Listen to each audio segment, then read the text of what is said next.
Good morning. I wanted to take a couple of minutes and provide a brief tour of our Canvas site. I know you've been in for a couple of days and you've poked around. There's just a couple of things I want to highlight to make sure that you're aware of them. So the first thing is over here on this far bar. This is where you find your courses and also where you use the inbox. This is my preferred method of communication. If you send me emails, they can get lost a little bit easier because I have kind of crazy email. The next set over here are some of the ways to navigate within Canvas and our particular site. I've pulled a couple out just to simplify what you need to look at.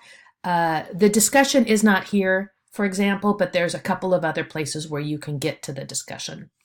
Each week we're going to have a new homepage and it will provide the information for that week. So it will change on Tuesday morning at 6 a.m. Old weeks and old information you can find in modules. The page will vary a little bit. There will be an overview of the week. And then normally the next thing you'll see is the instructor developed materials.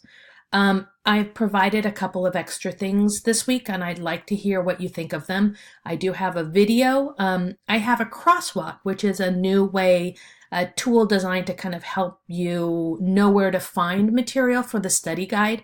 And the study guide is linked to the test. The lecture, a PowerPoint, and also for the PowerPoint audio walkthrough. The websites are also, you can find them in the crosswalk. Many of these are associated with terms. You also have a way to get to your book here this week. Make sure that you're using the book for your terms because that's how I build the exam, and I think you'll be most successful rather than Googling or doing other kinds of ways to understand the terms in the study guide. After the links, there will also be the assignments. There's always going to be a reading assignment. There's always going to be a discussion assignment. This week you have two. One is pretty straightforward. Discussion one, I wanted to talk to you about just a little bit. So let me open discussion one. Discussions are always structured in a similar way as well. 3 steps. First of all, what you need to read, what you need to have under your belt. Second of all, the assignment and the conversation. It's highlighted here. So this week, after you look at these documents, you're going to want to think about how they offer 2 opportunities and 2 challenges to use historical sources. And so you're going to read with a particular purpose in mind, that will help guide your focus and make it so that it's fair for me to evaluate your work. And then finally, there will always be a reply to another student. It will have a specific assignment as well. So please be aware that for both post and reply, you want to address the assignment. The last thing that I want to show you in your discussion is here at the wheel, where you can see the rubric that's going to be used for your grading. Provide the opportunities and the challenges, cite sources, and in your reply, develop your ideas. Remember, it's going to be around 1 opportunity and 1 challenge. All right, I'm going to go back home. The next thing that I want to show you is the gradebook. The gradebook is going to let you know how you're doing. You're also able to do kind of a what if you want to see grades and where you can potentially improve and how it's affecting your overall grade. Over here is what I want to point out, these little icons that are kind of hiding on the edge.